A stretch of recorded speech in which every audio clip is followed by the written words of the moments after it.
I think that 2020s will be the decade when it becomes increasingly obvious that the energy transition will not be the one we expect or that we hope for.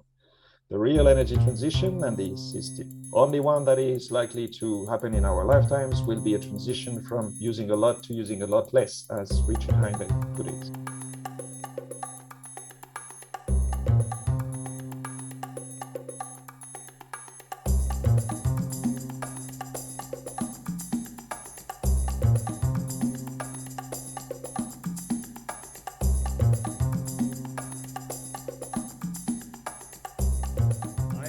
Stanley Wu, the coordinator for Omega and the director of the Resilience Project. Omega is a collaborative working on the global poly crisis and includes the Millennium Alliance for Humanity in the Biosphere, the Kranz-Forsyth Analysis Nexus or FAN Initiative, and the Resilience Project. We're delighted to be joined by François-Xavier today, who has recently published a paper commissioned by the FAN Initiative entitled The Age of Energy Disruptions. We'll post a link for that in the chat just shortly. The briefing will be hosted by Joan Diamond and Nate Higgins, and I'm very much looking forward to this conversation. A little housekeeping before we get started. If you have any questions during the presentation, please type them into the chat box to both panelists and attendees, and we will get to as many questions as we are able to. Also, please note that this webinar will be recorded and posted on the Omega website. Now, without further ado, I'll hand it over to Joan Diamond. Okay, thank you, Stan.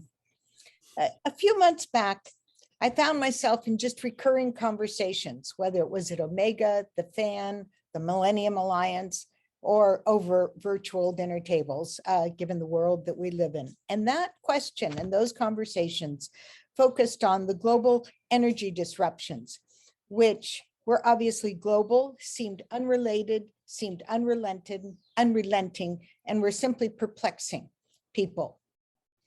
The FAN Initiative, whose goal it is to foster an understanding of the dynamics driving global disruptions, commissioned a paper that would connect the dots, that would help make sense of these global energy events.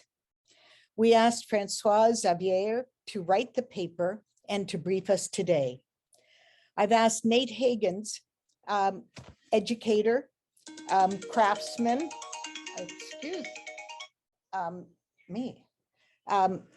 craftsman of powerful narratives that explain the human condition and the poly crisis, to host today and to introduce Francois.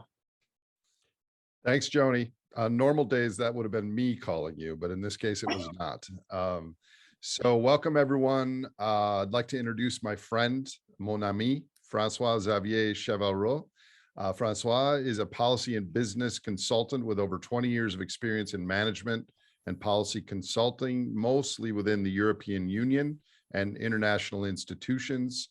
Francois created the Biophysical Economics Policy Center, an international network and think tank working to promote the concept of biophysical economics, which is biology and physics applied to our economic system, in the public debate and the policy conversation worldwide.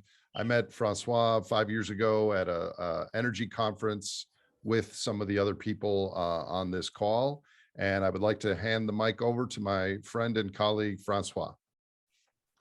Thank you very much, Nate. Thanks very much also to John and to Stan for the introduction, and also for giving me the opportunity both to write this paper about the energy disruptions and for organizing this webinar, which will hopefully enable to get into a discussion about those issues with a wider community.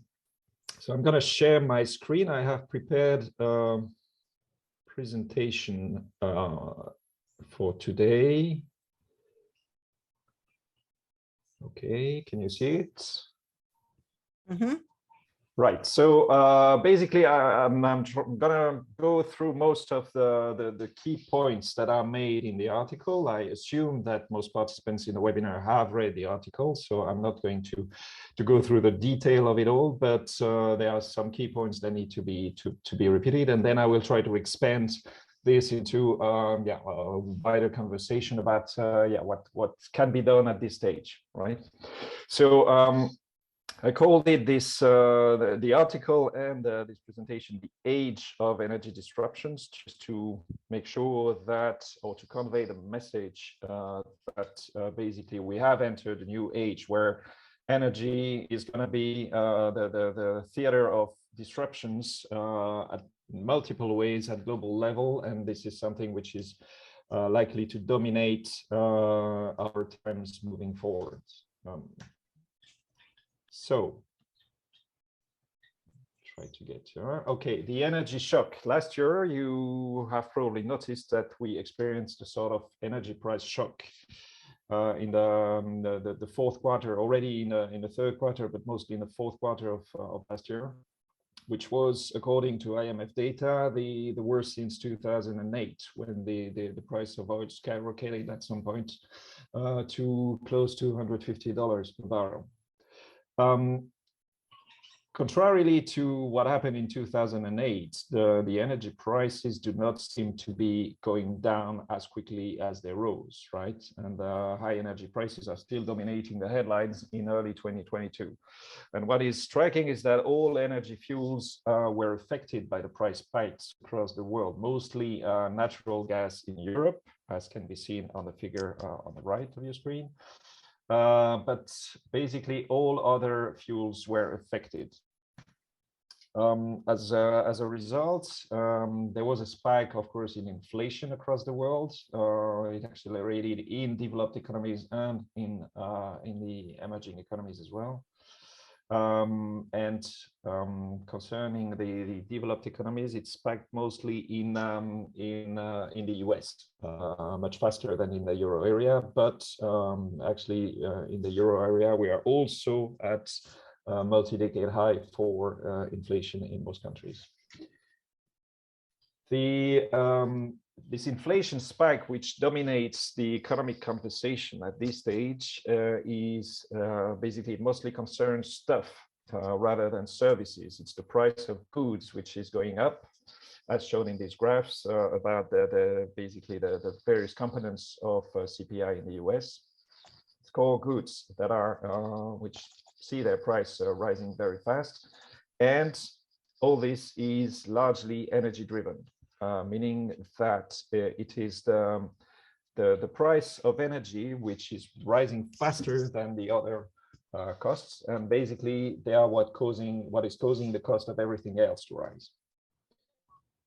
So what lies beneath all this, as I try to explain in the article, if you look at the mainstream media, there are two main explanations that are commonly advanced. The first one is that there is a sudden and important mismatch between the demand for stuff that is experiencing a sharper than expected rebound from the pandemic lows and the supply that is struggling to ramp up as quickly. And that's the case for both goods, manufactured goods, and for energy.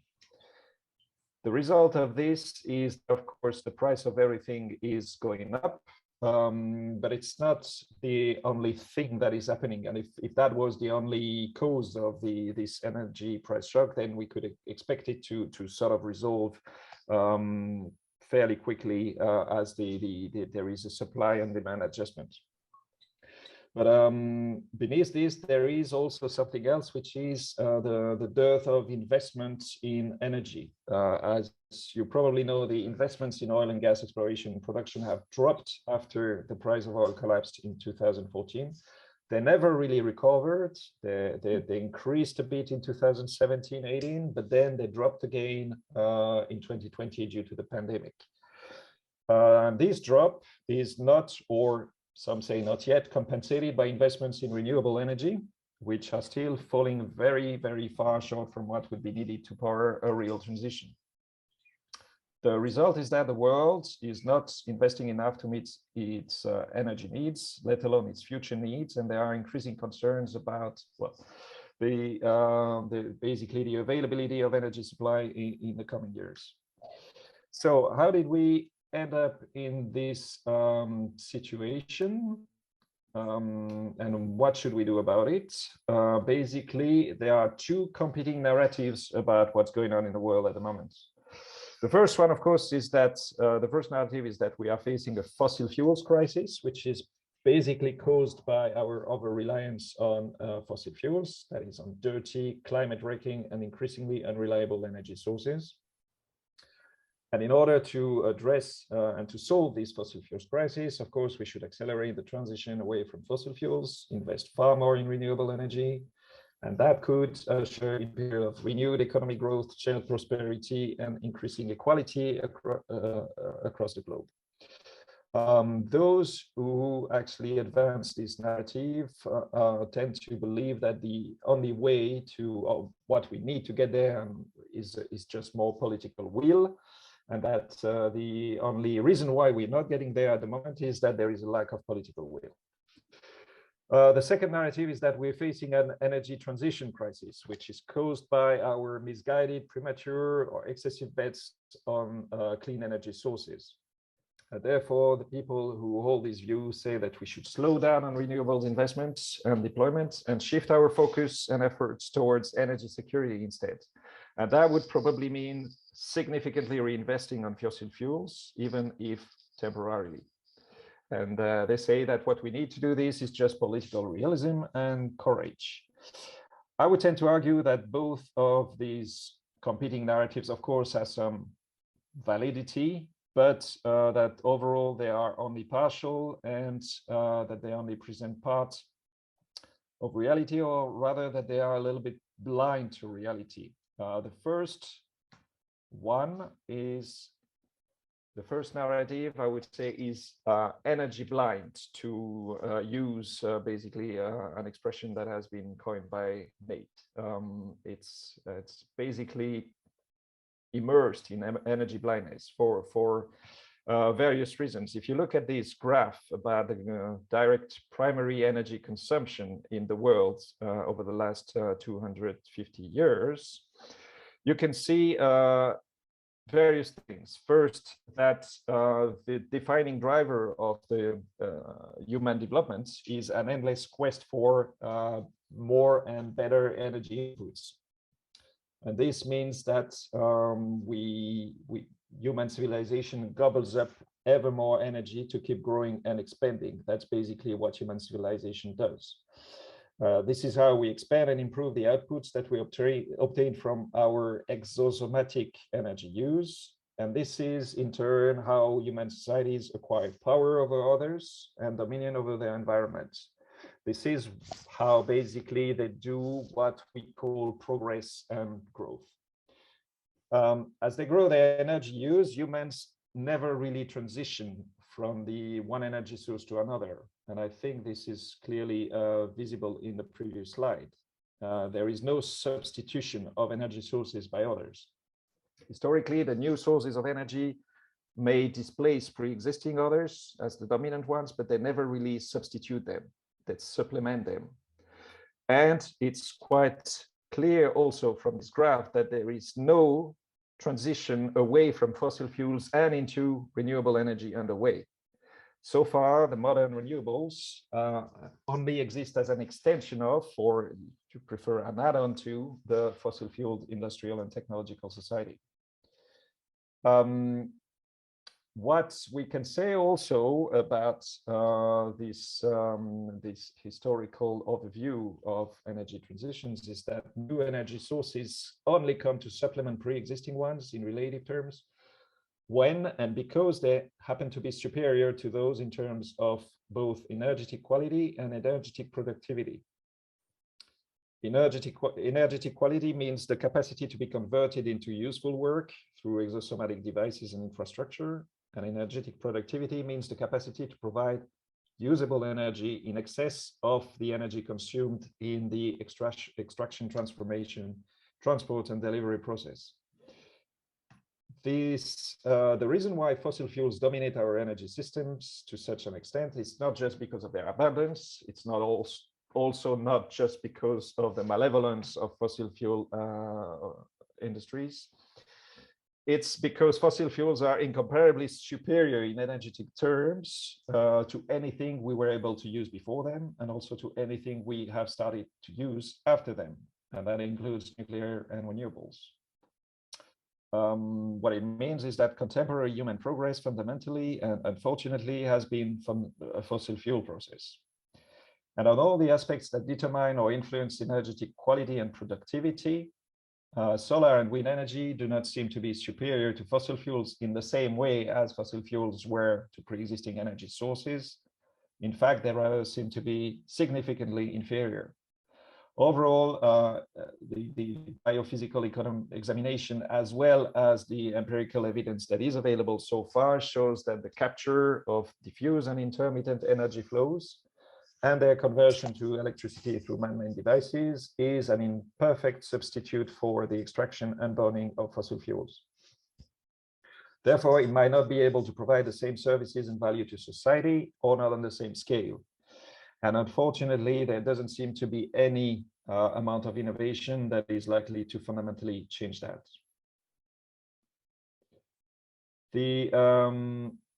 In the light of the patterns that have been defining our energetic and civilizational course, the expected total or partial replacements this century of fossil fuels by renewable energy sources would therefore constitute, first of all, a systemic change without any kind of precedent in human history. Remember, there hasn't been any transition so far. And secondly, it will represent a fundamental reversal of humanity's energetic course towards higher quality, higher productivity energy sources. From an energetic, but also from an economic point of view, it would constitute not an upward transition, but rather a downward transition. That means a move towards a lower quality, lower productivity energy system, only capable of supporting a reduced population and economic footprints. And there is no empirical evidence to date supporting the hypothesis that such downward shift could be compensated by decoupling of economic growth from energy and material throughput. Right. So what does it mean? Well, it means that this first narrative, as I said, is energy blind. It doesn't necessarily validate the second narrative, because the second narrative is reality blind in a different way. It's rather ecology blind. And it basically ignores the fact that fossil fuels are both certainly the lifeblood and the essential feedstock of our techno-industrial civilization, but they are also the drivers and enablers of civilizational overshoots. You know all these graphs about the exponential curves of various socioeconomic trends, but also Earth system trends that has been called the Great Acceleration by some Swedish researchers, I think. Basically, at a stage where we are, there is enough knowledge about all this to say that denying the fact that most of the remaining fossil fuels need to be left in the ground is consciously accepting the risks that climate change, as well as the other consequences of civilizational overshoot, might cross dangerous thresholds. They destabilize the Earth system and put at risk basically the planet's hospitality to biological life. In addition, the second narrative is also ecology blind in a different way, because it also ignores the fact that we are relying on energy sources that are fastly depleting. Just like all non-renewable natural resources, fossil fuels are stock-based, they are exhaustible, they are subject to depletion. That means that there are rising constraints on the quantities and the costs of the resources that can be obtained, but also that their quality is inevitably going down. And depletion inevitably degrades over time the return on investment on new energy exploration and production. And hence it progressively depresses investment. In fact, it's not just the effect of climate policy or price variations which is affecting investments in oil and gas and coal. It's fundamentally depletion, which is the reason why investment in fossil fuels has been trending down over the last few years and will continue to do so in the future. Accelerating fossil fuel depletion is really what lies behind the headlines about our energy crisis. So even if we ignore the climate emergency completely, and if we put it aside, It's certainly not in our interest to just accept that we should maintain our dependency on fossil fuels. You know, I guess, this situation. The oil discoveries are at their lowest point since the Second World War. That was the case already before the pandemic. There is a growing supply gap, which has been identified by most energy analysts about the future of oil. Basically, we assume that the oil that we think we will need over the next decades will come from somewhere, but we don't know where at the moment, right? So basically, where does that leave us? And of course, if you want to have more explanations about all these points, there are more details in the article. So I would say we have entered the age of global energy disruptions, and most likely we will never really get out of it. Now, global energy disruptions form part of our experience of life on Earth, well, for all of us alive today. Our energy future is likely to be one of increasing scarcity and rising costs. Increasing scarcity and rising costs of fossil energy as a result of the inescapable and mounting impacts of depletion and of its consequences, and that includes the erosion of spare production capacities, the weakening of and breakdown of supply chains as some producers basically run out of the stuff, depression of investment. And there will be also an increasing scarcity and rising costs of energy in general, because the relentless addition of supposedly cheaper alternatives to fossil fuels will keep, in fact, increasing the overall cost and complexity of our energy systems. I think the 2020s will be the decade when it becomes increasingly obvious that the energy transition will not be the one we expect or that we hope for.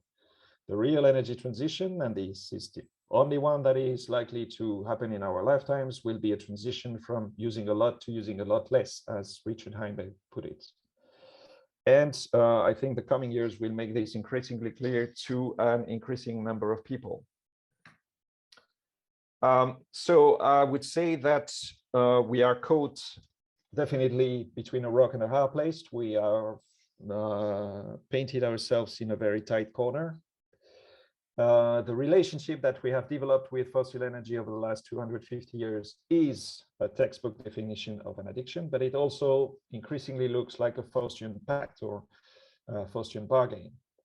We know that this is killing us. We know we should be leaving it in the ground. We know that we will someday have to live without it, but we just can't stop burning it and we can't get enough of it, because we have basically grown our world and also multiplied our numbers around it. All the detox replacement medications that we are using to treat our addiction, and that means mostly renewables, they don't seem to be working so far. And therefore, even as we keep increasing the doses of those replacement medications, we keep relapsing into our fossil fuel addiction. Even if we actually keep pledging to try harder and harder to get clean in the future. And that's what we did again at COP26 just a few months ago.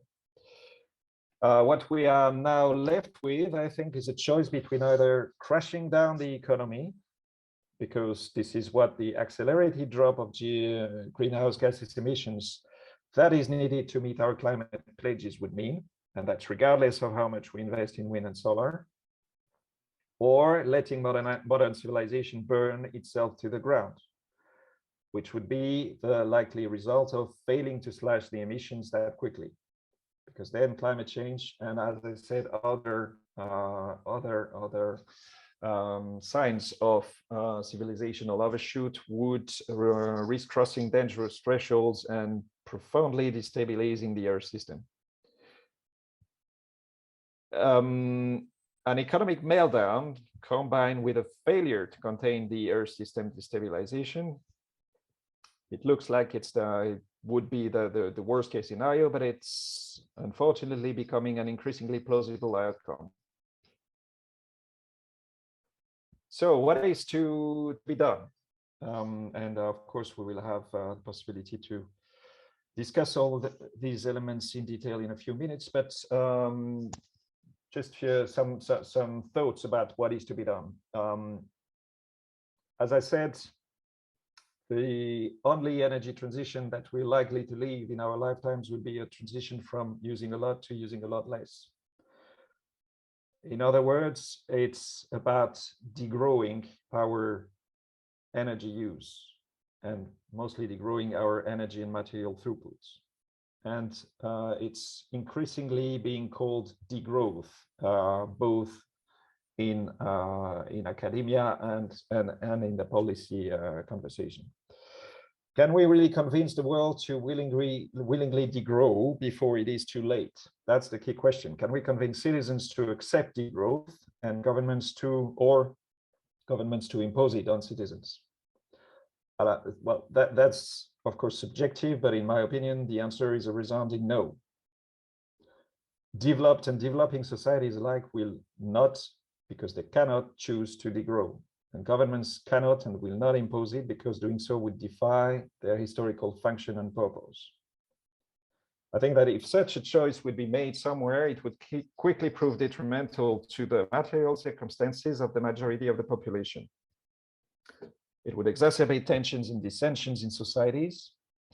And of course, it would make it possible for other human groups across the world to seize the opportunities to achieve higher energy and material throughputs, because this is the way you actually change the patterns of economic power and domination at global level, which is the stated strategic objectives of some countries across the world. And that's basically how the world works and has been working all along. So in little time, I think the decision to degrow, if it would be taken, would most probably be reversed, or the governance regime would be overthrown. Degrowth is an important intellectual concept because it helps to understand the nature of our predicaments, but it has little political value. Bringing humanity down to sustainable levels of energy and material throughputs, and that's again, in my opinion, and it's impossible, it's incompatible with democracy and civil liberty. So what is to be done? Well, I think what I said may sound, of course, quite negative and depressing, but I think it doesn't mean that we should just wait and do nothing. The difference between the least bad options and outcomes and the worst ones could still be quite dramatic in terms of the impacts and the consequences for the biosphere and for the human species. However, I think it's probably easier to do something useful once we understand and accept that the best we can hope for is damage control rather than a better and brighter future for all. I would thus, sorry, I'm getting back to the previous slide. I would thus advocate for focusing on fostering a progressive cultural change through pushing for a few pragmatic yet potentially high impact measures. And I think the most important one that I can think of is to try to substitute the profit motive as the main driver of innovation and progress. Substituted by something else. It has already been tried in the past to substitute the profit motive by something else. It didn't end very well. I think there is a possibility with the evolution of the perception of all the the polycrisis or the predicament to actually foster something else and to use it as a driver for innovation and progress. And that thing is cooperation, because it's a substitute for the profit motive that does not suppress individual freedom and self-interest. There is an organizational model to do this, which is the cooperative and mutualist model. And I think there is a sort of natural match between, let's say, the concerns for the polycrisis and the cooperative movement.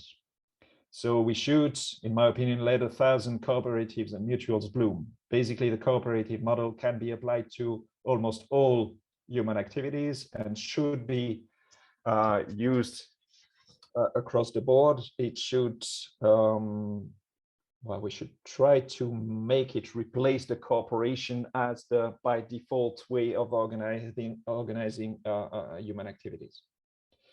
A second key measure, or let's say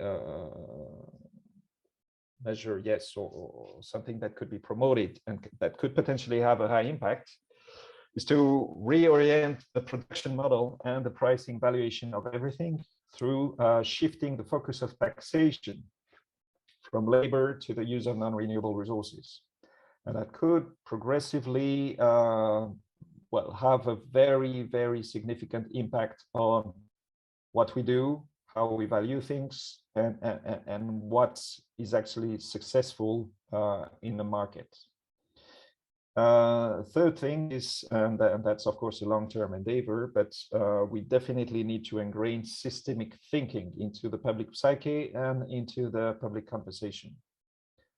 And of course, that means promoting mathematics and science and physics and way beyond where they are today.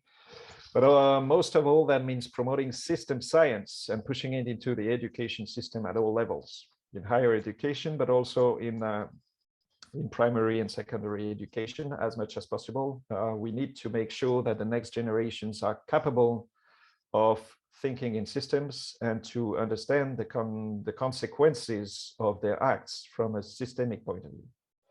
Right, so three possible measures moving forward: cooperation in terms of, well, organization of human activities, shifting the focus of taxation, and promoting system science in education. Okay, I've finished with my presentation. Thank you very much for your attention, and we can now move on to the discussion. If you could put some questions in the box, I will facilitate them.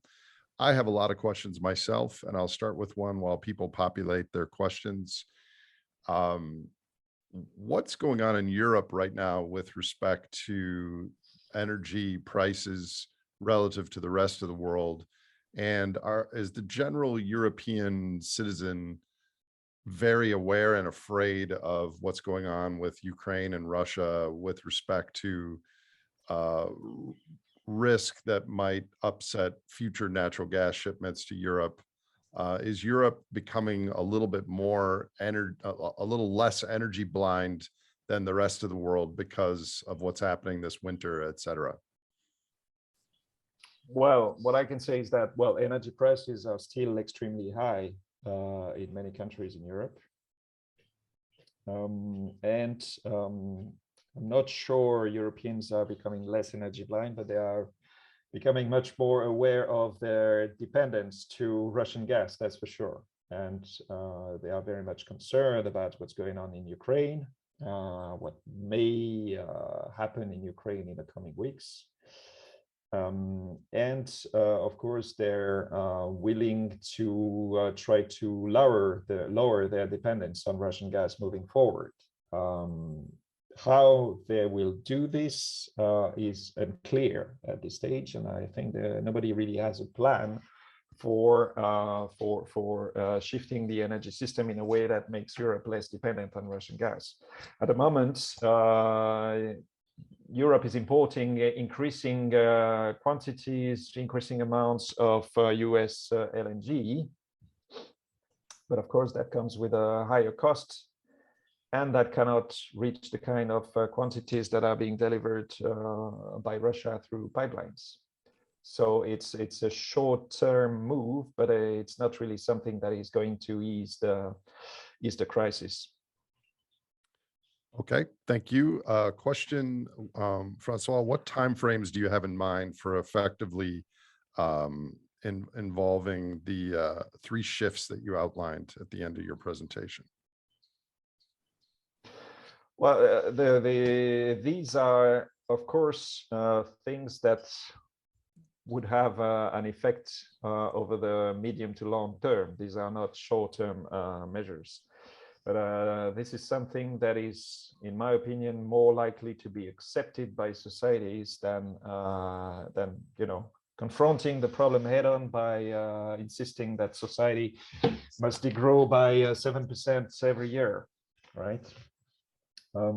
So in terms of time frame, I think this is something that can have some significant impacts already during this decade.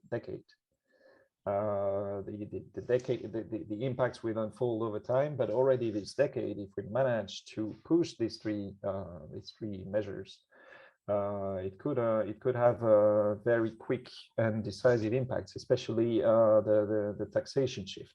If that would happen very quickly, which it won't, of course, but if that was the case, then that would have a tremendous and very quick effect on the economic system. Follow-up question to that: to what extent is nuclear power an acceptable energy source, and has the opinions of that changed with what Germany's done with energy, wind, and also what's happening this winter with the spike in prices?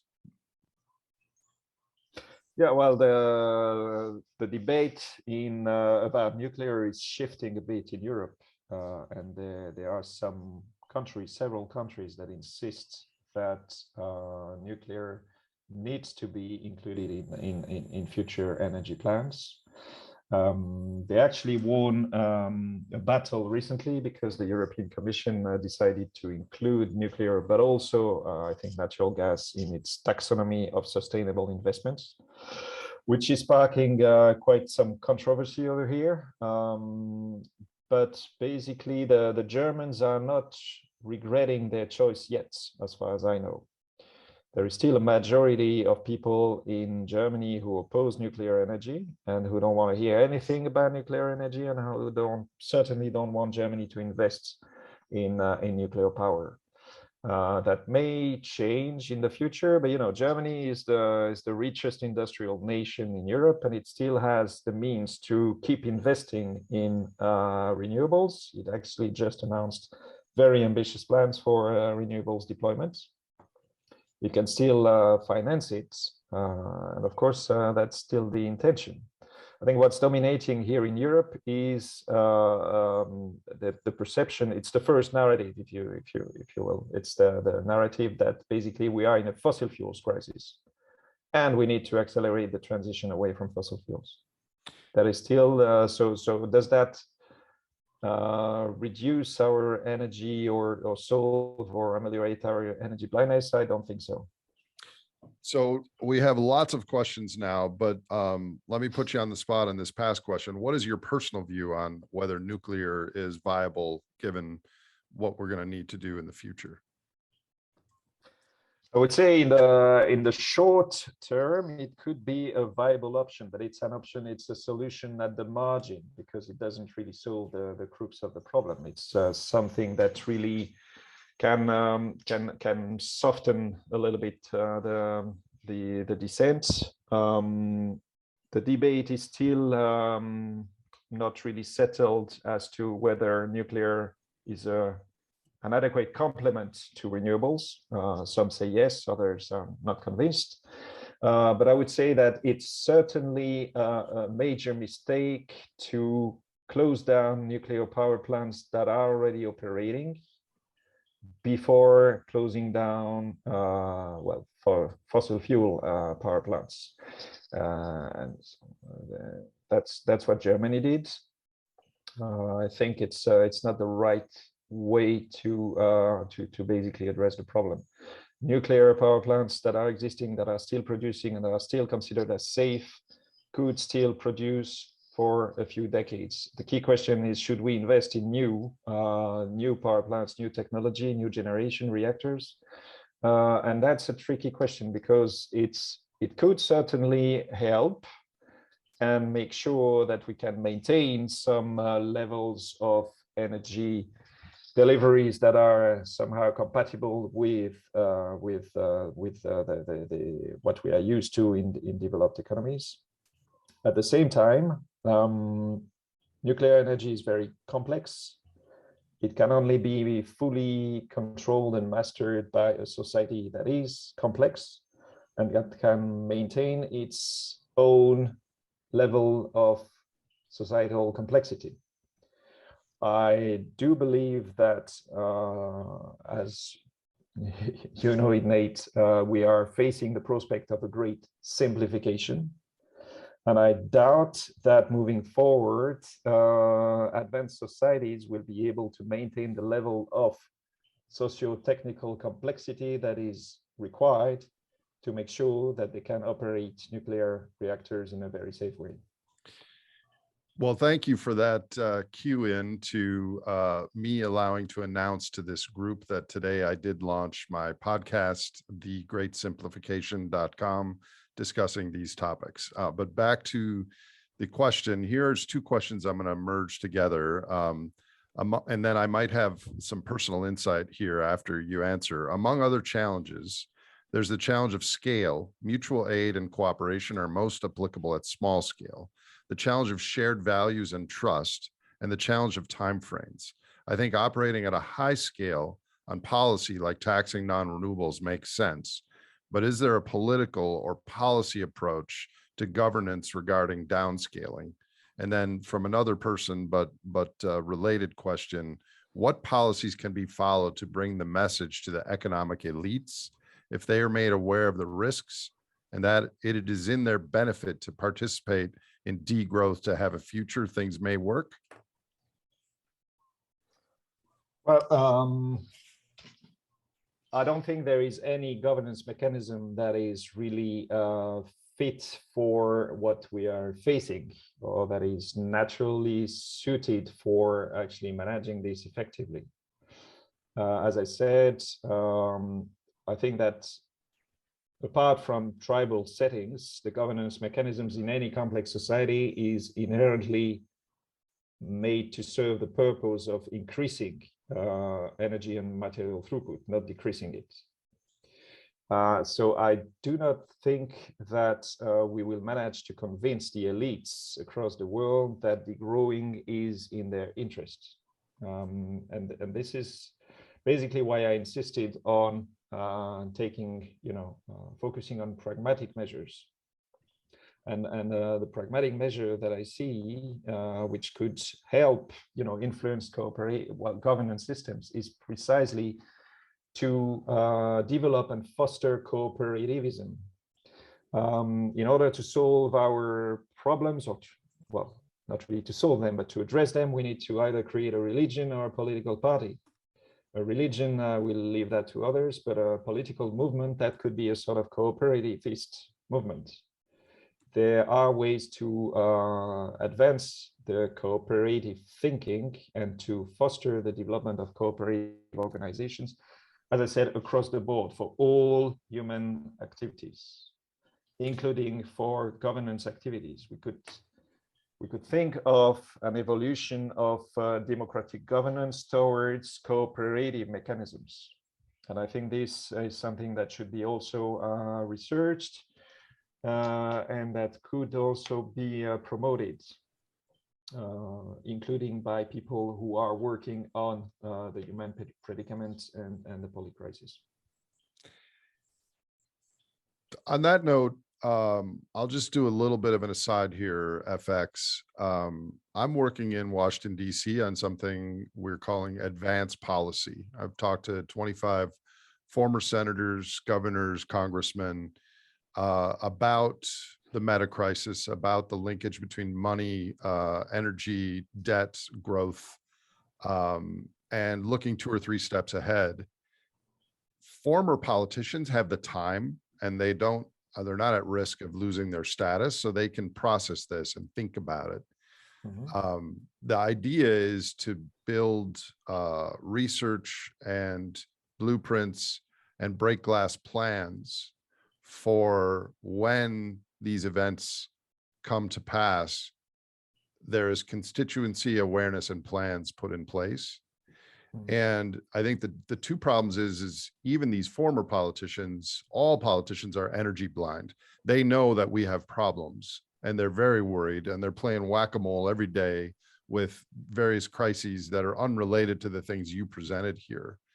But I think it is at least possible that you can build things ahead of time for when the social and political body is more, when the whack-a-mole arrives on our doorstep.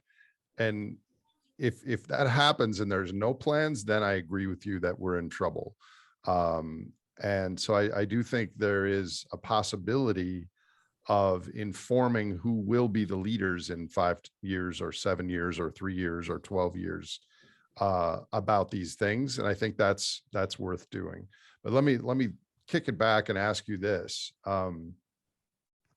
Yesterday I had a long conversation with Paul Ehrlich about the difficulty of talking about collapse and the meta crisis and all these things. And what if we were to have, I think once things get to a certain level of scary or socially awkward to say, there's a ceiling on what can be said other than at your dinner party that's not being recorded. The fact that this call is being recorded precludes me from saying 1 or 2 things that I otherwise would have said. Scale this towards international diplomats and climate convening of parties in Glasgow and video and television sound bites. And there's a ceiling to what can be said. What if we had a conference with ecologists, systems analysts, energy experts, climate change experts, monetary experts, where nothing that they said could be attributed to them?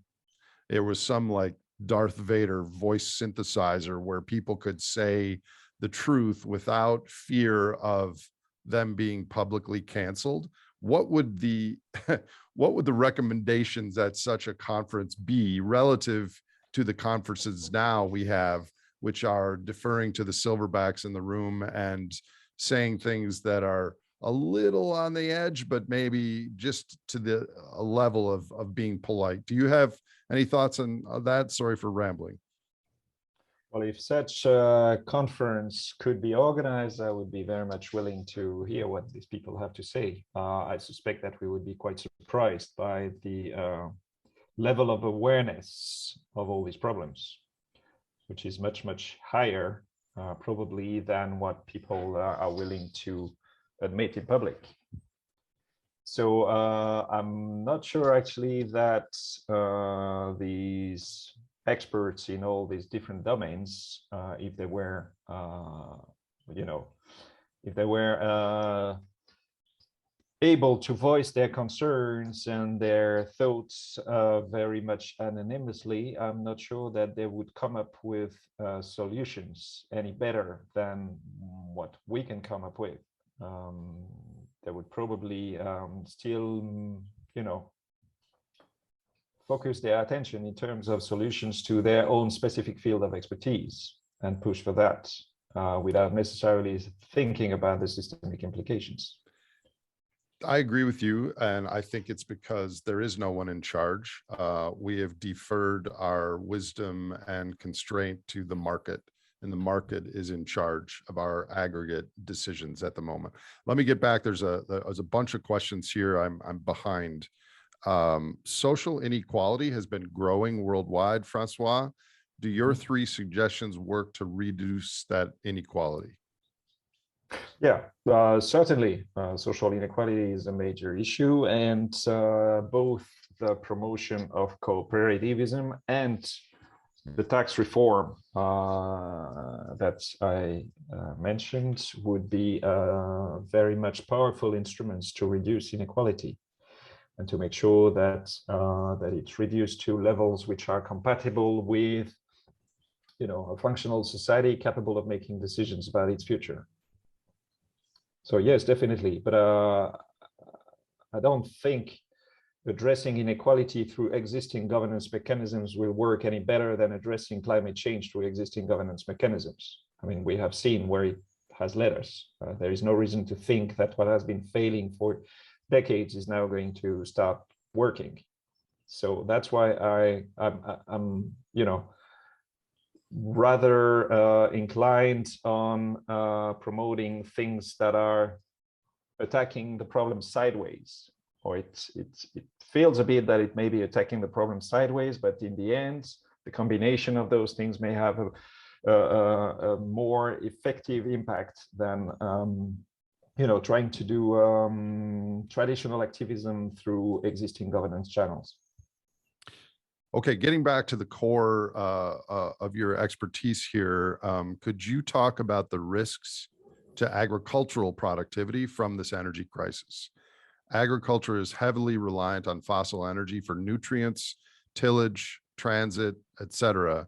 Yet climate impacts from heat, drought, storms are increasing, threatening harvest. Well, what do you think about all that? I think it's of course a major concern. Both the climate impacts and the potential energy disruptions impacts on agricultural production are likely to be significant. And this is a key aspect where, of course, future leaders need to be made aware of what's in store and what are the risks and how they could potentially deal with those.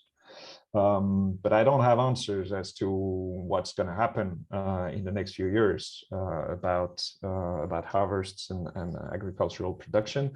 There is a major risk that either if we try to get rid of fossil fuels in agricultural production, or if we disregard the effects of climate change on basically soils and on agricultural regions, then we may be facing food shortages over the coming years. That's quite a significant risk, yes. Which gets back to the inequality issue. So merging together some thoughts.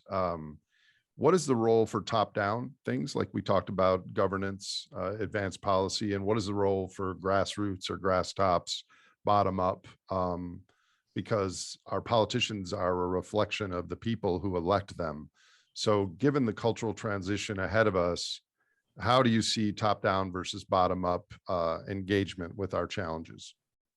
I think it's still useful to try to pressure at the top so that there can be some sort of bottom-up action. But as I said, I don't believe this is going to deliver the systemic change that we need, because that would, as I said, defy the historical functions of our governance mechanisms. And yes, our leaders are a reflection of the people who elect them. In many countries, they don't elect them, but still they're a reflection of the people they govern to a certain extent. They are, I think, much more decisively part of a system, and a system that has limited scope and margin for really changing. So I would say we should better focus on bottom-up action. And as I said, on sideway actions, instead of going upfront head-on against something that we know is not going to move, then we try to find other ways of making the system flip, right? And that needs to come from society. Society needs to become cooperative, more cooperative. We need to find ways of organizing this at all levels and for all purposes. And as I said, cooperativism is definitely something we should try to promote. Do you have a distinct, discrete recommendation on a bottom-up behavior that either people on this call could think about, or you in your own life or your community, and anything specific? Create a cooperative. Create a cooperative for everything. Transform university into a cooperative. Transform the school into a cooperative. Transform your business into a cooperative. Create an energy cooperative. Create a food cooperative. Okay. Try to think of all the activities that you do on a daily basis. Try to think of all the things you do for a living, and try to think about how all these things could be organized in a cooperative manner through a cooperative modus operandi and a cooperative governance mechanism. I totally agree with that, and none of that is happening where I live, but I have to try to look into that more. Several more questions here. Why wouldn't Germany or California serve as models for how renewables can replace fossil fuels and try to replicate this? Sure, global trends are not encouraging, but there are models that offer hope. Well, Germany and California and some others have certainly managed to push renewables much more than others, and that's certainly encouraging, but I wouldn't say that they are successful. It's too early to say whether they are successful or whether they will be successful. Well, how did Germany's structure of renewables help or hinder what's going on right now with the skyrocketing prices in Europe? Well, it didn't help too much in the last few months of 2021 because, of course, in those months, solar was not really helpful, and there was a season of very low wind across much of Europe. So let's say that this low wind also made matters worse in many countries, and that includes Germany, but also in probably most fundamentally the UK. But as I said, well, there is still a very much willingness in Germany to further invest in renewables. I would say it's not a success story so far. I mean, Germany is paying an awful lot of money and has been paying an awful lot of money over the last 20 years to install quite a lot of wind and solar generation capacity that has brought it to basically about 40% of its power generation that now comes from renewables. They want to grow that further, of course, and they will grow that further. But the result is also that Germany has the highest electricity prices in Europe. And Germany can afford this. German people can afford this. Most other people in other European countries cannot afford that. Yeah. Okay. Another question. In many countries, whether independent or state-owned, utilities act almost as their own sovereigns. The utilities deploy either of your two narratives depending on who is their audience at the moment. Are there existing models of cooperative management of utilities with strong and appropriate citizen oversight that you would point to as a possible way forward? How much progress can we make through vigorous attempts to change the existing centralized utility model? Well, there are more and more energy cooperatives being created in some parts of Europe. I don't know much about the US, but I think it happens in the US as well. But there are more and more energy cooperatives. So people coming together to actually install their own solar farm or wind farm close to where they live in a small community. That seems to be working well, and this is being actually by European energy policy, but it only exists on a small scale so far, and this is also one of the advantages of cooperativism. It fosters localism because it only works at a relatively small scale, or it works better at a relatively small scale, and that's something that can work, and that can also help people, realize what the energy transition entails and what living on a renewable energy supply means. And from that point of view, I think that's also something that could be encouraged, that should be developed. But there again, it's also an instrument towards smaller scale, more local management of the energy supply. Wonderful. Hi, folks. I want to jump in here and just recognize really quickly that we are at the top of the hour, and I know that some folks need to move on with their day, but this is a fascinating conversation, and I believe that we can stay on here for another 15 minutes or so. So if folks want to stay on and continue listening into this conversation, please, we've got more questions to get to, join us, but I just wanted to mark that we're at the top of the hour. Okay. Here's the next question, Francois. Multiple social tipping points will precede or coincide with energy and climate tipping points. Given such a reality, can we really still say that the process of taking dramatic action in a short time frames is any more of a challenge to democracy than the rampant inequality, resource scarcity, and other social stresses themselves are. In fact, democratic decision-making norms are going to be challenged with or without dramatic energy transition measures. Has the global response to COVID made you more or less hopeful about the ability of countries to work across borders and paradigms to achieve energy transition goals?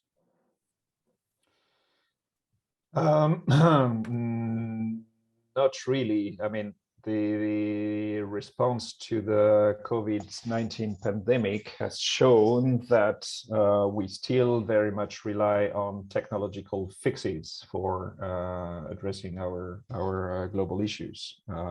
We were quite lucky to be able to develop a vaccine in such a short period of time. That's something that never happened before, as far as I know.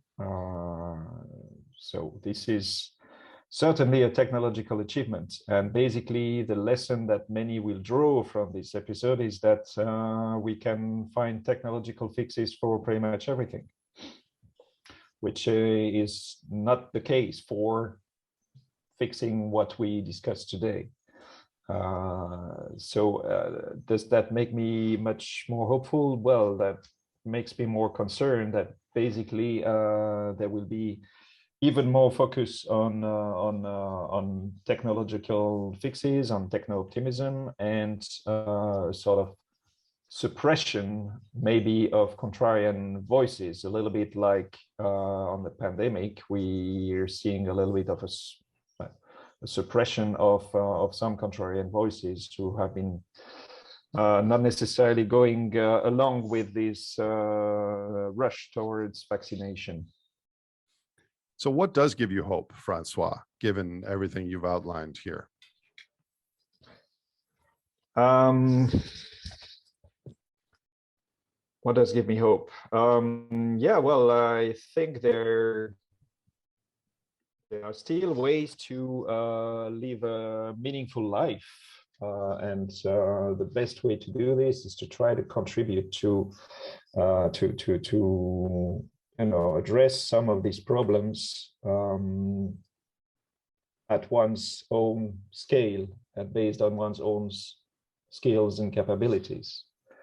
And I think if we really shift to a sort of cooperative mode of organizing society and activities, and that if it becomes our by default or our default organization or operational mode for doing everything we do, then that will enable everyone to actually contribute to do something useful. And that gives me hope, because this is something that can happen, that has not been tried hard enough. And I think this is definitely something that could have a significant impact. Okay, building on that, a question on cooperatives. While being very much in favor of a cooperative transition, I wonder how best to address that the cooperative model does not address in and of itself ecological issues. In effect, co-ops are by design very strong on economic democracy, but very widely on moving away from ecologically extractive practices. It would, for example, be conceivable to transition to a cooperativist economy without addressing extractivist tendencies. I think that should be inconceivable. What are the most inspiring examples and applied models you are aware of that address this?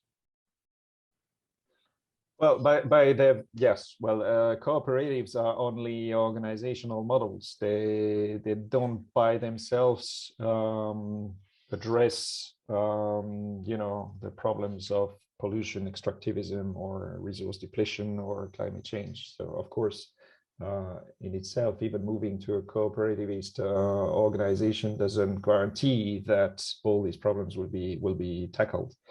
However, by their very nature, cooperatives are democratic organizations, or much more democratic organizations than corporations, or that top-down hierarchical organizations, for that matter. And this, in a public which is increasingly aware of those issues and of those challenges, is probably the best way to make sure that these things will be taken into account in the decision-making process of cooperatives. Here's an So- energy, sorry. Yeah, I mean, it's, you know, this promotion of cooperativism is not something that can go in isolation. It's part of a package of different things that need to be done. And in itself, it won't be sufficient, but that's, in my opinion, a necessary step towards trying to ameliorate our situation.